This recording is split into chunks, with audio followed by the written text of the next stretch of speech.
Mon nom c'est Oscar Parra, je viens de la Colombie, je suis né en Colombie, mais je me promenais par différents pays qui m'ont donné un peu de sa culture, fait que je me considère un citoyen du monde un peu. Puis j'ai commencé dans le monde des arts à travers le théâtre. Après ça, je suis allé au cinéma. Et une fois, me suis rendu à Canada. Je voulais trouver une moyenne artistique qui me permette de rejoindre les théâtres et le cinéma en solo, étant donné que je connaissais pas grand monde. Fait que j'ai étudié la photographie commerciale. Ce qui a inspiré ce projet est People Who Love People, ou les gens qui aiment les gens.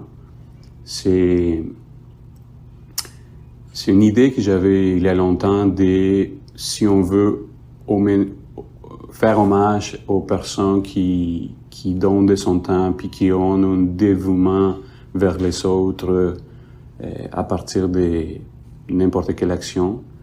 Et puis je voulais célébrer cette partie de l'être humain qui a un désir inné d'aider les autres. Alors, quand la pandémie arrive, je trouvais que ça fitait vraiment bien d'interviewer les personnes qui sont au service de la santé publique. Puis ça fitait parfaitement avec les gens qui aiment les gens. Les détonants du projet, ça a été la pandémie. Et ça s'est développé dans un programme de mentorat qui mettait en fonction la connaissance puis l'expertise d'une artiste établie dans la région d'Ottawa. Son nom c'est CJ Flory. Puis on développait ce programme à travers l'organisation Bruyère. Fait que moi, en tant qu'artiste émergent, je reçois l'appuyement d'un artiste établi. Puis c'est là que je peux, si on veut, développer mon idée que j'avais il y a longtemps des People Who Love People, ou les gens qui aiment les gens. Les personnes que j'ai rencontrées dans ce programme, c'est des personnes merveilleuses. J'ai adoré tout le monde, honnêtement. Il y a une histoire, puis une façon de parler de la fonction qu'ils réalisent, c'est facile de tomber en amour avec leurs paroles. Et il y a quelques-unes qui m'ont touché plus fort parce que c'est des immigrants, fait qu'il y en a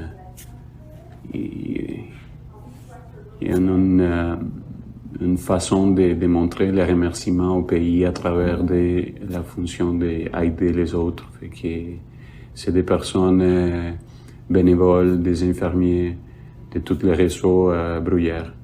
Fait que ça a été de belles rencontres.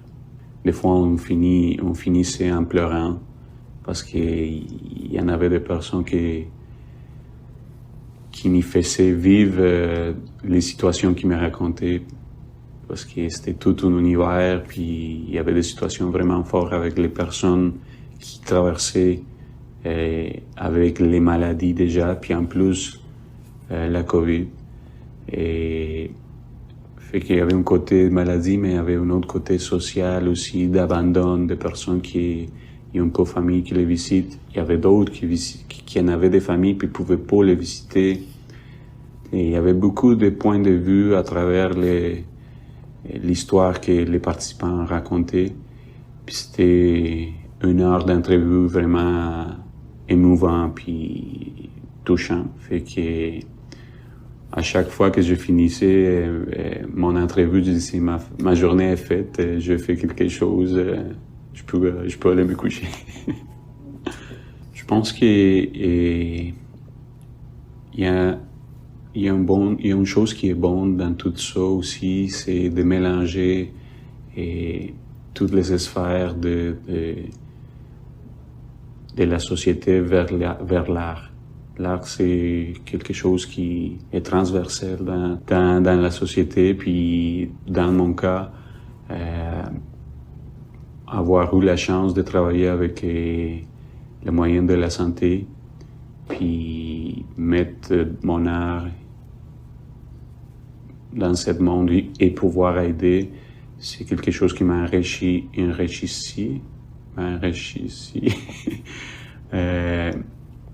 mon univers, ma façon de voir les choses. Je connaissais pas trop le monde de la santé comme je l'ai vu à partir de ce programme, de ce projet. Et